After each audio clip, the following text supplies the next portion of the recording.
After a car crash, I wake up without a scratch, but my girlfriend, Elena Reed, has amnesia. What shocks me the most is that I can hear my late grandma's voice in my head. That shameless woman is feigning amnesia to trick Rowan. If I were still alive, I'd break her legs myself. My eyes fly wide in disbelief. Grandma's voice keeps raging in my head. Rowan, in your past life, Elena ruined you. You had miserable years with her and nearly died of a heart attack while she was out celebrating Miles' birthday. Your grandpa is about to have you choose a bride. Don't pick Elena. Pick Piper. She's a good woman. A second later, Grandpa and the elders walk into the hospital room and spread out photos of heiresses from the 4 great families, asking me to choose a bride. I don't even hesitate. I choose Piper Alden, the one I've been butting heads with for as long as I can remember. I've always listened to Grandma. If she says that Elena doesn't love me, then I don't want her anymore. My grandpa, Edmund Becker, hesitated as he studied my face. He then asked, Rowan, are you sure about this? Piper's the one you've butted heads with the most. Once I announce the engagement, there's no turning back. In archaeology circles, Grandpa was a legend. Years ago, he publicly pledged that whichever one of the 4 great families married their daughter to me would receive the Becker family's full support in excavations and museum projects. Elena Reed's mother, Grace Sterling, looked rattled and quickly tried to persuade me. Rowan, Elena has amnesia and doesn't remember you, but you've always loved her. Why not wait a little longer? Maybe she'll get her memory back once you're married. My grandma, Martha Keller, clicked her tongue sharply in my mind. Oh, come on. In the past life, that scumbag Miles smashed Rowan's watch. Rowan didn't even say a single word, but Elena still threw him out. He stood in the rain in just his sleek shirt and nearly froze to death. Piper was the one who showed up with an umbrella and found him a room for the night. She might come off harsh, but she's got a good heart. Her words hit me like a punch.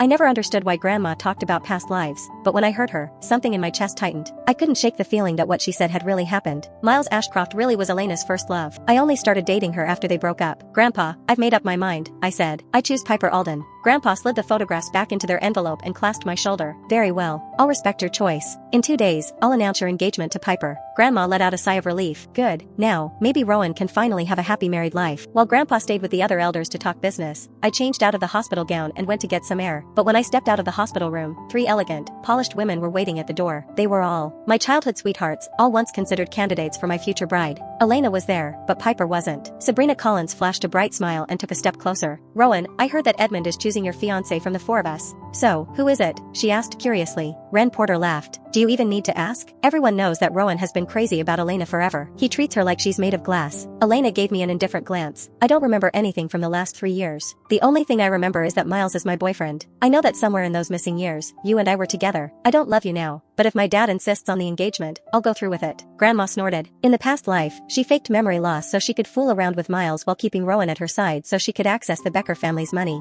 In the end, she drove Rowan into depression and even to his death. What a terrible woman. She should stay away from him. I looked at Elena's cold, distant face. If Grandma hadn't spoken up, I might have believed her. I had loved Elena. I really had. And for a time, I was foolish enough to believe that she loved me, too. It was just like 3 years ago when Elena set off fireworks across the entire city for me. She looked at me with devotion and said softly, Rowan, I want to marry you. I want you to be the happiest man on earth. I had been moved to my core. We dated for 3 years, and I never expected that she had truly forgotten Miles. She couldn't afford to offend me, so she played the part of the woman in love. Perhaps now she was tired of pretending, which was why she feigned amnesia and said out loud that she loved Miles. She voiced her agreement to marry me only to secure the partnership. Naturally, I wasn't going to let her get what she wanted. I wanted to argue with Elena, but the look on her face told me how sure she was that I'd chosen her. So, I swallowed my words and decided to let her bask in it for 2 days. I was genuinely curious to see how she would react when she heard Grandpa announce the engagement. When I kept quiet, Sabrina nudged my shoulder and asked, So, Rowan, did you choose Elena? You'll find out in 2 days, I said evenly. With that, I turned and walked away. Behind me, Ren clicked her tongue. Elena, it has to be you. Back when you were really sick, Rowan went everywhere looking for a cure. He heard that the old church on Mount Northborough was miraculous, so he climbed the mountain and prayed all night for your recovery. He's head over heels for you. Is that so? Elena let out a soft, coy laugh. I didn't realize that he loved me that much.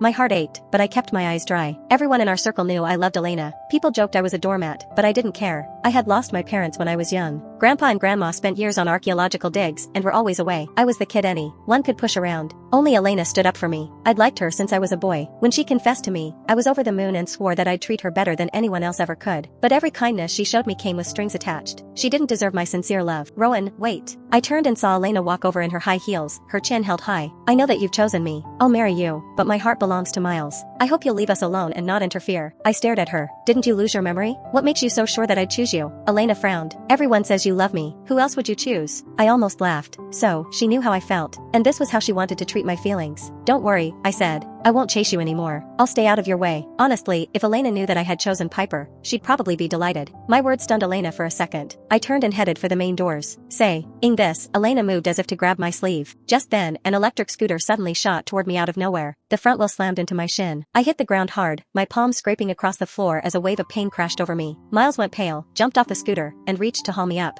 Rowan, I'm sorry. I didn't mean to hit you. Please don't be mad. I hadn't even answered when Grandma's furious voice rang in my head. That punk did it on purpose. He pulled the same stunt in the past life, too. He was always playing dumb or twisting things to frame Rowan, and Elena fell for it every time. Neither of them is any good. Seeing Miles all flustered, Elena instantly went soft. It's fine, Miles. It's nothing. With me here, no one will blame you. She steadied him, then shot me a look edged with warning. He only bumped you. You're not going to make a federal case out of it, are you? Blood slicked my forearm. I gritted against the sting from the wound and pushed myself up to my feet. Miles looked at me, his expression one of pure wounded innocence. Rowan, I'm sorry. I wasn't paying attention. I'll slap myself if it means you'll forgive me. Miles lifted his hand to slap himself. Elena quickly grabbed his wrist and snapped at me. Rowan, Miles didn't do it on purpose. Do you have to throw your weight around every time? Grandma got even angrier. What a piece of work. Rowan hasn't said a single word, and that punk is already crying. How is Rowan the bully? I'm so furious. Rowan, chin up. Give them something to think about. I raised my hand and slapped Miles across the face. Then, I looked at Elena and asked, see that? That's what throwing my weight around looks like. Miles froze. Elena did too, her eyes turning icy. Rowan, you're out of line. I lifted my hand again and slapped her just as hard. That is out of line. I'd spent years spoiling her, never once losing it. My slap left her completely stunned. Elena glared at me and said, through gritted teeth, fine. Great. You laid hands on me, so don't you dare regret it. Come on, Miles. I'll take you to have that looked at. Grandma scoffed. You ignore Rowan as he bleeds and rush to coddle another man. You'll only regret sticking with that scumbag. Oh, my poor Rowan, that must hurt. I looked down at the scrape on my arm, blood pooling bright red. The dull ache I'd been holding back surged in a wave. Back in school, if I so much as scraped my knee, Elena would panic as if the sky was falling,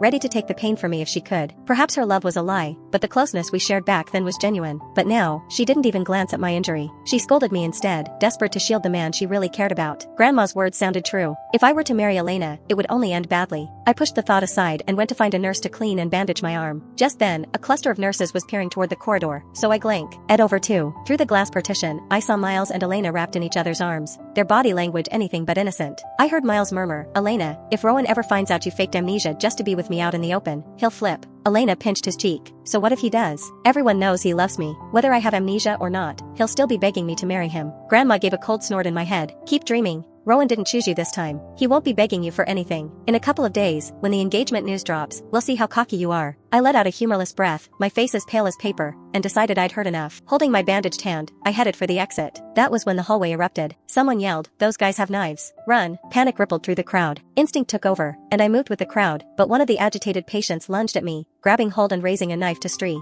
I was already banged up, and fighting back head-on wasn't going to end well. I spotted Elena looking in the direction of the commotion. She had trained in martial arts and was skilled in fighting. I didn't have the luxury of pride. Elena, help me. I shouted. She started toward me on instinct, but Miles clamped onto her arm and wouldn't let go. Elena, I'm scared. Don't leave me, please, she faltered. In that heartbeat of hesitation, the blade pierced my forearm. Pain shot through me, and I sucked in a sharp breath. Grandma was beside herself. That medical dispute was bad enough last time. How did Rowan end up caught in the middle of it today? Elena doesn't really have amnesia. She knows how he went to hell and back for her, yet she won't lift a finger. This is too much. My strength was draining away with the cut. I gritted my teeth and yelled, Elena, I'm begging you. If you don't help me, I'm going to die. Right then, a patient rushed at them. Elena moved in a flash, threw Air's elf in front of Miles to shield him, and pulled him to safety. My mind went blank as I watched Elena shield Miles and run. Even if she felt nothing for me, I had loved her for years and treated her well. With life and death on the line, she still couldn't spare a hand for me? Suddenly, the weight on my chest was gone. Piper kicked the man off me, grabbed my wrist, and yanked me through the chaos. Move, she shouted. The corridor was in chaos, but security rushed in and quickly subdued the patients with knives. I stood there dazed, still catching up to what had happened. Piper pressed a cup of warm water into my hand. Something unreadable flickered in her eyes. I didn't notice it, and I didn't ask why she was there. I just murmured a thank you. Word of the attack reached Grandpa within the hour. He blew up and demanded that both the Reed and Ashcroft families answer for it. The Ashcrofts put Miles on lockdown and sent gifts as an apology. The Reeds were livid and forced Elena to see him over and apologize in person. That night, Elena walked in and dropped a bag of supplements on the table, her expression sour. Rowan, what happened today had nothing to do with Miles.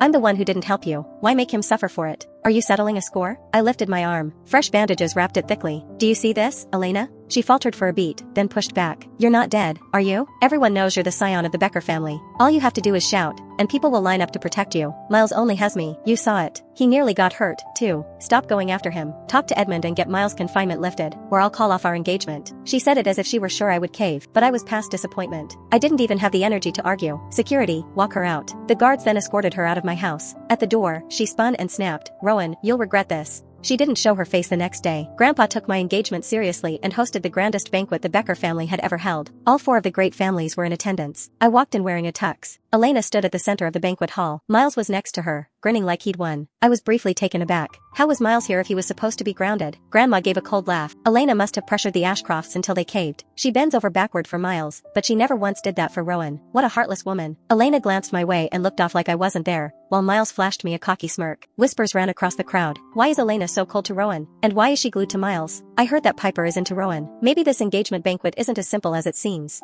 No way. Elena has amnesia and only remembers Miles as her boyfriend, but Rowan loves her deeply. His fiancée has to be Elena. Piper's cold gaze slid over the group. They inched and drifted away. Grandpa waved me to the stage and handed me the microphone. Rowan, this is your engagement banquet. You should be the one to make the announcement. Alright. I took the microphone and felt a burning gaze on me. Elena was staring straight at me. I gave her a mocking smile, and I saw her tense up. Thank you for coming, I said, my voice carrying across the hall. I'd like to formally introduce my fiancé.